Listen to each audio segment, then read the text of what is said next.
अदृश्य दुनिया YouTube channel को लाइक करें, सब्सक्राइब करें और बेल आइकन को ऑल पर सिलेक्ट करें ताकि आने वाली हमारी सारी वीडियो आप देखें।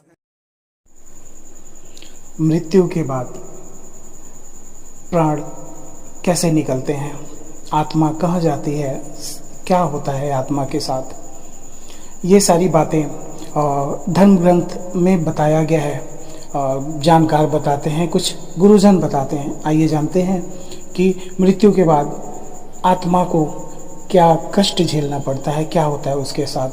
जय श्री महाकाल, जय माता दी हमारी यूट्यूब फैमिली। आप सबका एक बार फिर स्वागत है आप सबके इस यूट्यूब चैनल अदृश्य दुनिया पे। आप सबका प्यार सहयोग मिलता रहे, बस यही प्रार्थना है।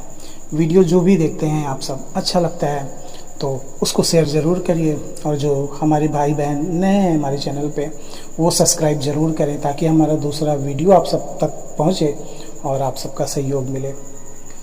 कहते हैं कि गरुड़ पुराण एक धार्मिक ग्रंथ है जिसमें मृत्यु के बाद शरीर के साथ क्या होता है, क्या नहीं होता है, सारी चीज़ें लिखी हैं। हमने कभी कभी ऐसा भी सुना है कि कोई मर के फिर जिंदा हो जाता है, और वो जब जिंदा होता है तो यमपुरी की बातें बताता है।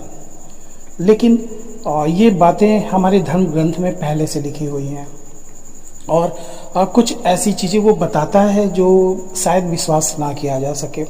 क्या बताते हैं हमारे गुरुजन? गरुड़ पुराण के अनुसार मृत्यु के वक्त इंसान की सभी इंद्रियां नष्ट हो जाती हैं और वह हिल नहीं पाता है। उस समय अंगुष्ठ मात्र आत्मा देह से निकलती है, जिसे दो यमदूत आकर पकड़ लेते हैं। उस आत्मा को पकड़कर यमलोक ले जाया जाता है।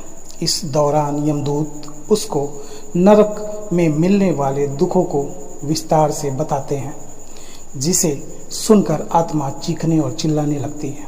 यमदूत उस पर दया नहीं खाते और उसे आगे ले जाते हैं। आत्मा को यमदूत अंधेरे रास्ते से यमलोक लेकर पहुंचते हैं। गरुड़ पुराण के अनुसार यमलोक का रास्ता 99,000 योजन है। यमदूत यहाँ सजा देते हैं और यमराज की आज्ञा से जीवात्मा फिर से अपने घर आती है। जीवात्मा फिर से शरीर में प्रवेश करना चाहती है, लेकिन यमदूतों के बंधन से मुक्ति नहीं हो पाती। वह भूख प्यास से तड़पती रहती है। उस जीवात्मा के पुत्र परिजन यदि पिंडदान नहीं करते हैं तो वह प्रेत बन जाती है और जंगलों सुनसान जगह भटकती रहती है। इसीलिए मृत्यु के बाद 10 दिन पिंडदान करने का विधान है। पिंडदान से मृत्यु व्यक्ति को मोक्ष की प्राप्ति होती है। शव जलाने के बाद मृत्यु देह से एक शरीर उत्पन्न होता है, जिसे जीवात्मा कहा जाता है। यमलोक में आत्मा को शुभ अशुभ फल भोगने पड़ते हैं। मृत्यु के बाद 12 दिन आत्मा वहीं भटकती रहती है। 13वें दिन आत्मा को यमदूतों द्वारा पकड़ लिया जाता है। कहा जाता है कि यमलोक का रास्ता बैतरनी नदी छोड़कर 86,000 योजन है, जहाँ 47 दिन तक चलकर आत्मा यमलोक पहुँचती है।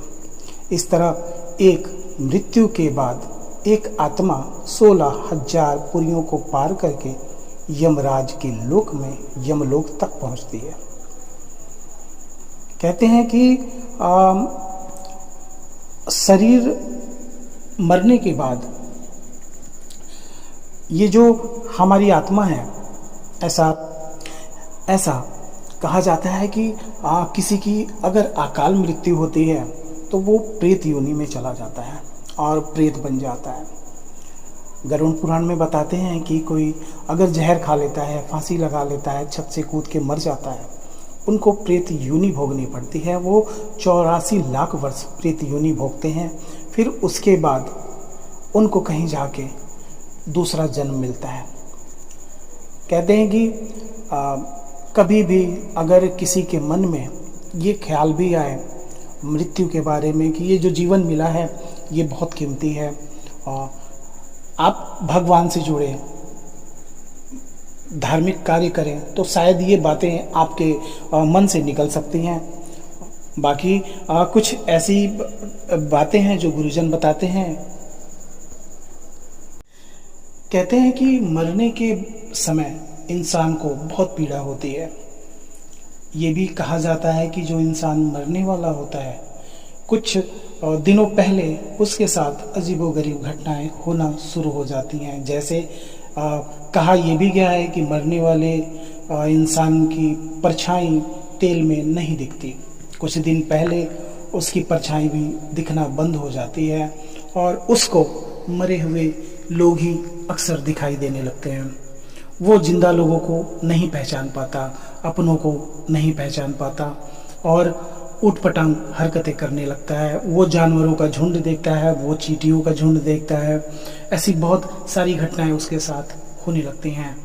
तो ये हमारे धार्मिक ग्रंथों में स्पष्ट बताया गया है कि मृत्यु के बाद और मृत्यु से कुछ दिनों पहले ये संकेत हमें मिलने शुरू हो जाते हैं।